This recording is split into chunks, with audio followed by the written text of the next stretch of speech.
Hello my soul family, कैसे हो आप सब। मेरे सभी सोल फैमिली को जय श्री राम, जय नीम करोली बाबा। आज मैं अपनी सोल फैमिली को एक छोटी सी स्टोरी बताऊंगी ऐसे लालची लड़की की कि जो इतनी बुरी तरह फंस गई कि वो कभी सपने में भी नहीं सोचती थी कि वो इस तरह फंस जाएगी। लेकिन भगवान की जो है कृपा थी उस लड़के पे, जिसकी बद्दुआएं उस पर लगी और वो लड़की एकदम से बर्बाद हो गई। तो कहानी ये है कि एक लड़की रहती है, ठीक। वो लड़की एक लड़के से प्यार करती रहती है, बहुत ज़्यादा प्यार था दोनों में। और फिर अचानक से क्या होता है कि मतलब प्यार तो था, 1-2 साल निकल गए, चलिए ठीक है।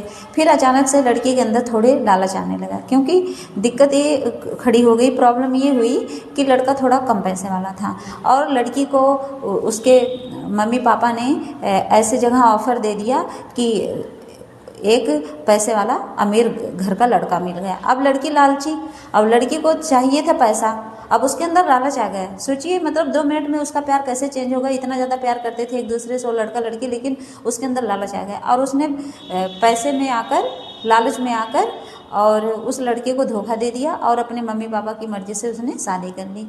अब देखिए, यही कहते हैं कि किसी को हर्ट नहीं करना चाहिए, क्योंकि कर्मा है, वापस आता है। और यहाँ भी उसके साथ वही हुआ। क्या हुआ कि जब वो शादी करके गई, उसको लगा कि मैं पैसे वाले घर की बहू बन गई हूँ, मेरे आगे सब फेल हैं। अब उधर वो लड़का बेचारा उसके लिए हमेशा दिन रात रोता रहता था, लेकिन करता ही क्या, क्योंकि उस अब लड़कों की समाज में लड़कों की कहाँ सुनवाई है, लड़की की ही मर्जी चलती है। तो वही हुआ। अब जब वहाँ वो गई, वहाँ तो लड़के की हाय, वो रोता था तो उसकी हाय तो लग ही रही थी।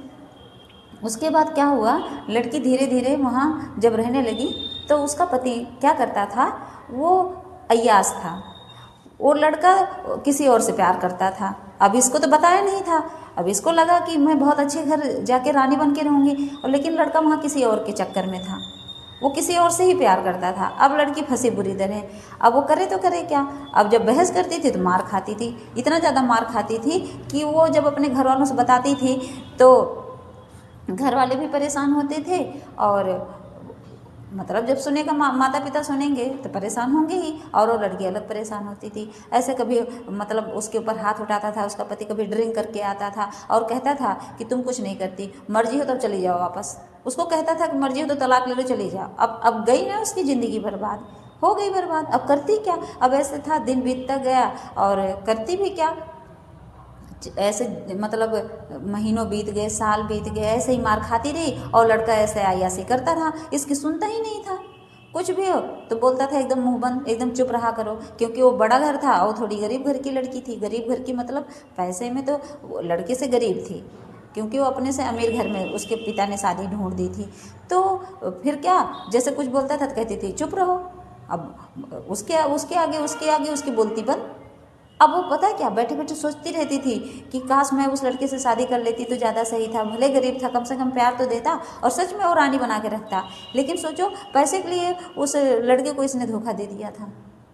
मतलब सही था, नहीं था ना। तो ऐसा नहीं करना चाहिए। अब धोखा दिया तो वहाँ जाके जब बुरी तरह फंसी तो पछताती रही, ऐसे सालों बीत गए। फिर उसके बाद उसके बच्चे भी हो गए।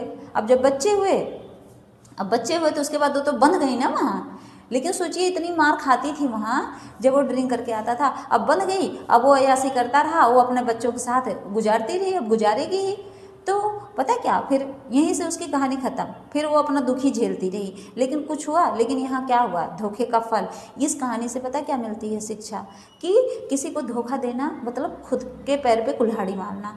तो ये हमेशा याद रखना, अगर आप किसी को धोखा देंगे, वो भी पैसे के लिए, तो भगवान ने कर दिया ऐसा कि जाओ जिंदगी बर्बाद, अब ना इधर की रहेंगी ना उधर की। तो 2 नाव पे पैर नहीं रखना चाहिए, इससे ये भी सीख लीजिए। अब उससे प्यार करती थी तो उसको वहीं रहना था ना। अब वो लड़का बेचारा क्या करता, लड़के ने भी धीरे धीरे समझौता करके उसने भी कहीं और शादी कर ली। अब करता ही अपने माँ बाप की मर्जी से, क्योंकि प्यार करके तो देख लिया था, उसको धोखा मिला था। तो मेरा ये कहने का मतलब है कि जब भी हर लड़की की बात मैं कर रही हूँ, जब भी आप किसी से प्यार करें तो कभी पैसे के लिए उस लड़के को ना ठुकराएं कि चलो गरीब है, इसके पास कुछ नहीं है और उसके पास पैसा है। हो सकता है कि वो जो प्यार आपको दे देता वो प्यार मतलब वो देख लिया ना कि वो कभी ना दे पाता, तो हो सकता है जो प्यार आपका वो गरीब लड़का दे दे वो शायद अमीर वाला ना दे।